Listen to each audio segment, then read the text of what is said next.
Hi, I'm Dave Kurz, your police chief. I've been your police chief since 1996, and we've been in this building at 86 Dover Road since 1997. And we've been enjoying this building, and it served us well.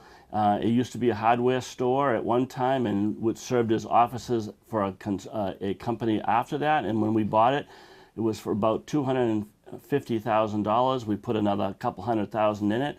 So we are all total, we purchased the building and renovated it for about $450,000. 20 years later, we are now somewhat bursting at the seams, not by personnel, but I will say by three significant needs that we have pressing. One is evidence.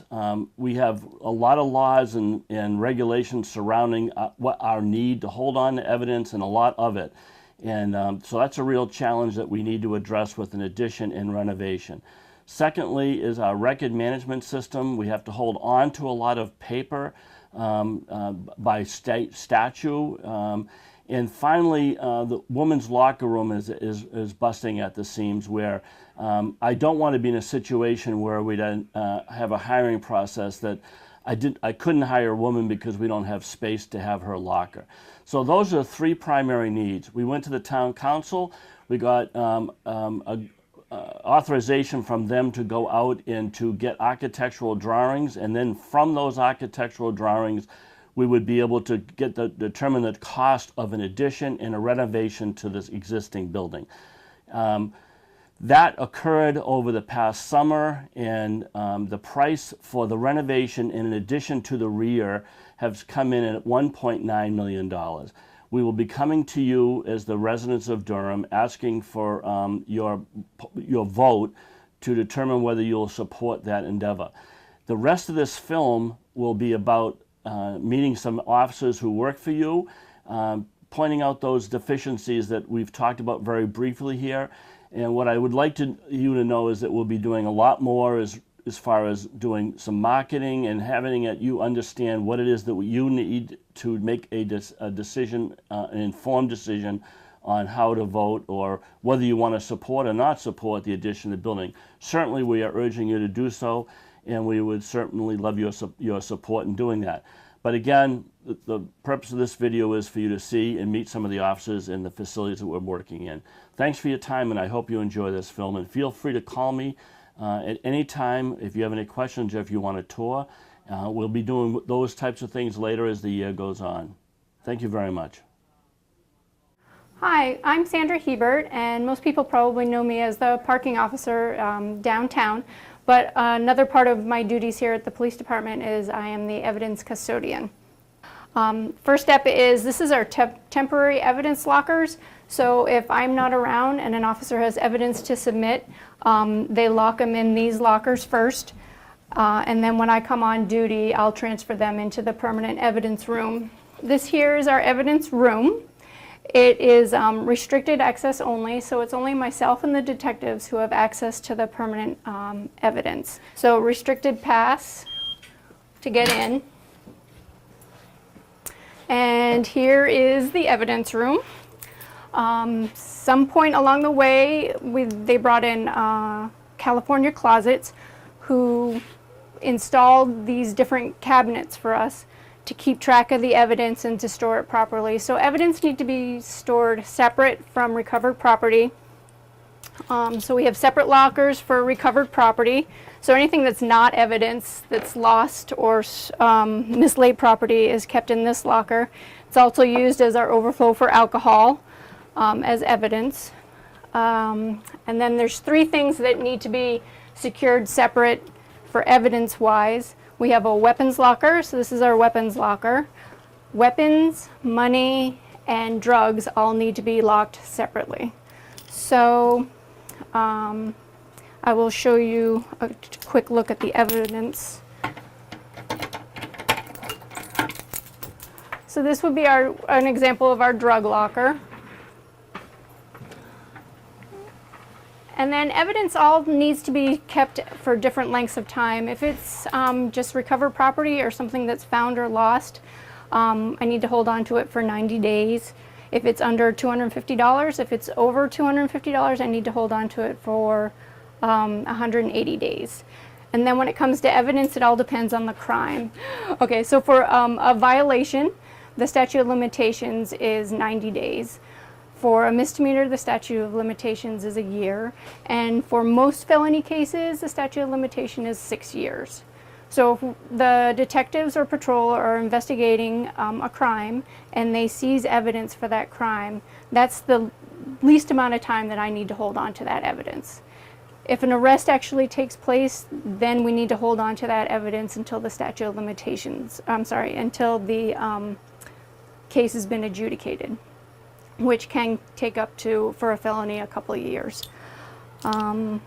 We also keep our money locked separate in our non-drug locker. So this is all evidence that's non-drugs. Quite full. And then money is always kept separate. So money, weapons, and drugs all need to be locked, secured individually, as well as being secured in the evidence room. And then because of the, we're a university town, we also have to seize all evidence that is related to alcohol. So anytime there's an arrest that comes with alcohol, we actually have to hold on to a sample of that evidence. So the officer will take the alcohol that's in the container, they'll seal it up in a sample bottle, and then I'll hold on to this until the case has been adjudicated as well. And that can take anywhere up to 6 months, sometimes a year, sometimes longer. There's some evidence that needs to be refrigerated. DNA, sexual assault kits, urine from sexual assault kits as well needs to be kept frozen. So this is all of the stuff that we have in the evidence room. I also have a second refrigerator out in the bulk shed.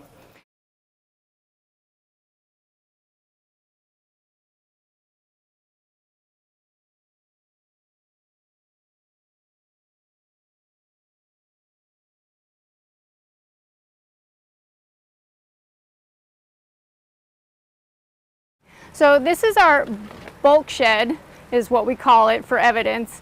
There came a time when obviously that small evidence room inside wasn't enough, and there's also evidence that comes in and property that comes in that's oversized and will not fit into the evidence room. So the department got together with the high school a few years back and the industrial arts class, and the department supplied all the lumber and the materials necessary, and the industrial arts class at the high school worked together, designed this, and then built this bulk shed for us for evidence. Hi, my name is Officer Holly Mulaski, and I've been with the Durham Police Department for approximately 15 years. I am currently assigned as a school resource officer, and I'm going to give you a tour of the female locker room today.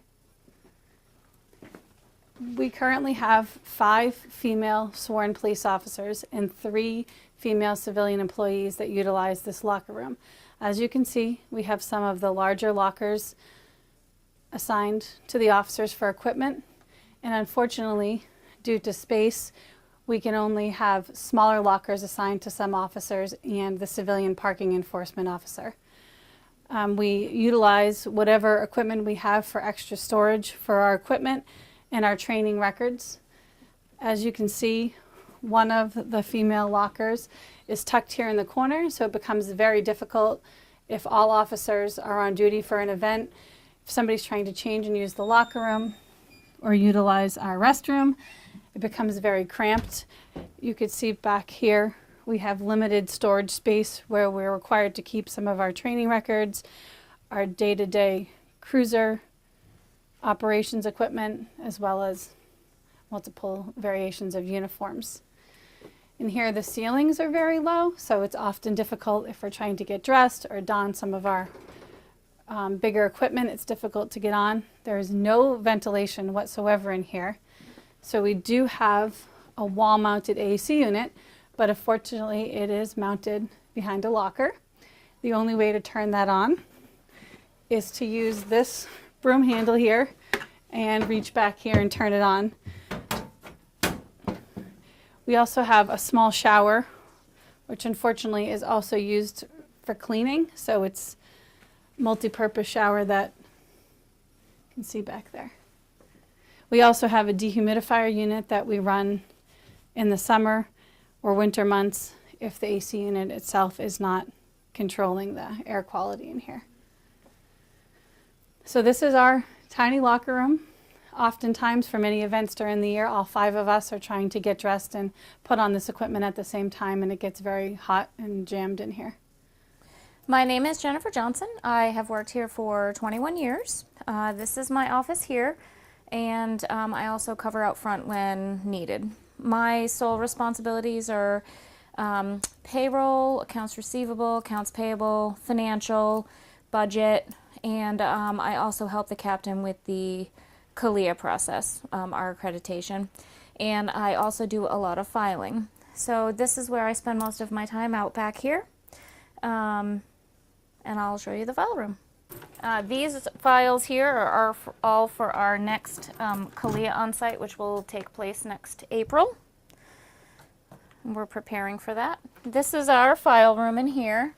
This is where we house our personnel files, and these are all criminal records in here. And up in here and down in here are where we store all of our criminal reports, people's reports that they submit. And then those are all my financial records, payroll, budget, and all that kind of stuff that are archived. This is our filing upstairs in the attic.